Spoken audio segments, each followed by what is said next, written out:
From NBC News, this is a special report. Here's Savannah Guthrie and Craig Melvin. Hi there, everybody. Good morning. We come on the air with breaking news.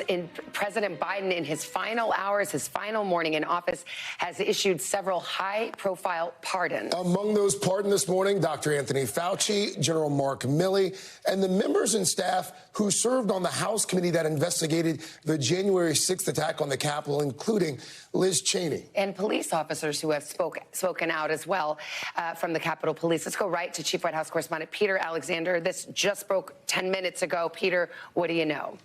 Savannah, as NBC News first reported, President Biden, even yesterday, I'm told, was very seriously considering using this extraordinary presidential power to preemptively pardon some individuals. And this morning, as we are reporting, it is clear that he has decided to do just that in these final hours in office to guard against any potential revenge by the incoming Trump administration, by the incoming President Trump. President Biden just announcing, as you note, that he is pardoning Dr. Anthony Fauci, retired General Mark Milley, and members of the House committee that investigated the January 6th attack on the Capitol. That includes Liz Cheney, Adam Schiff, Adam Kinzinger, among others, as well as Capitol and D.C. police who testified before that committee. I want to share with you part of what the president writes. He says, in part, our nation relies on dedicated, selfless public servants every day.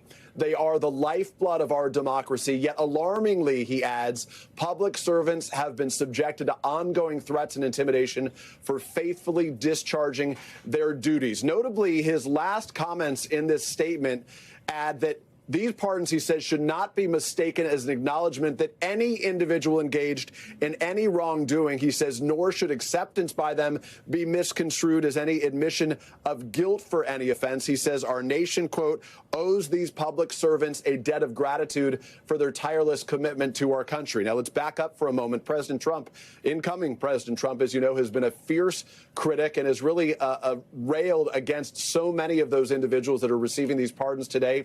Most recently, in late December of last year, Donald Trump verbally attacked Liz Cheney, saying that she committed, quote, egregious and unthinkable acts of crime. That was December 22nd, less than a month ago. Of Mark Milley, in the past, he suggested that he deserved execution, in effect, that some of the actions he had taken in the past would have been worthy of execution. So to be clear, Joe Biden, some of his final actions now to preemptively pardon some of those high-profile figures. Savannah.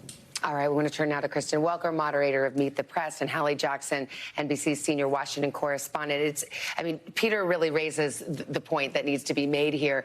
There were sometimes explicit, sometimes implicit threats, serious threats against Liz Cheney, Mark Milley, and others by Trump or by members of his team. So this pardon potentially has real-life consequences for these individuals. It absolutely does. When I interviewed President-elect Trump in December, he was quite clear. He said, I think members of the January 6th committee should go to jail. He did not mince words. I said, you think Liz Cheney should go to jail? He said, yes. Never said what the crime was, by the way, and since then has not laid out the crime. What's notable is that you have committee members like Liz Cheney, like Senator Adam Schiff saying, we didn't do anything wrong. We don't want a pardon. But here's the key thing to know. Once the president issues these pardons, that's it. You don't get to reject it. The pardon is there.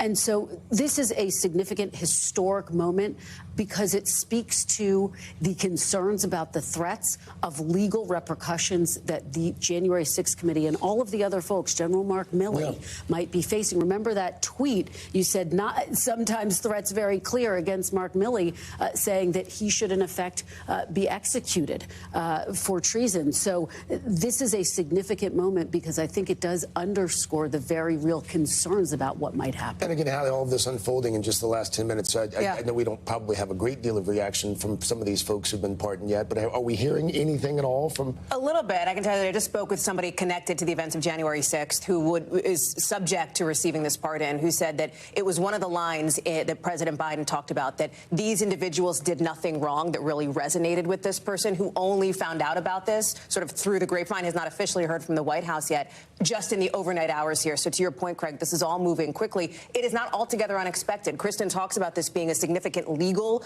point, a significant legal milestone. It is also significant politically. Remember that one of the things that Democrats campaigned on for months was this idea that President-elect Trump, who was then a candidate, could enact political revenge on people he considered quote-unquote enemies. Remember that his incoming FBI director, if in fact Kash Patel is confirmed, wrote a book and in it put an appendix of dozens of people who he described as members of the deep state, which also raised that concern. Kristen, you're reporting this morning on confirming that there will be more than 50 people who may have their national security clearances revoked because of concerns raised about their involvement in sort of tossing down the Hunter Biden laptop story. So there's a lot here that I think Democrats are concerned about. It's not an unexpected move, but it is a big deal by President Biden. On a day like this, that rare day when we have two presidents in one day, we have President Biden issuing pardons on the way out, President-elect Trump saying he may issue some pardons on the way in. You hear about executive orders. Just to be clear, this pardon power that the Constitution provides the president is sweeping, it is complete, and it cannot be undone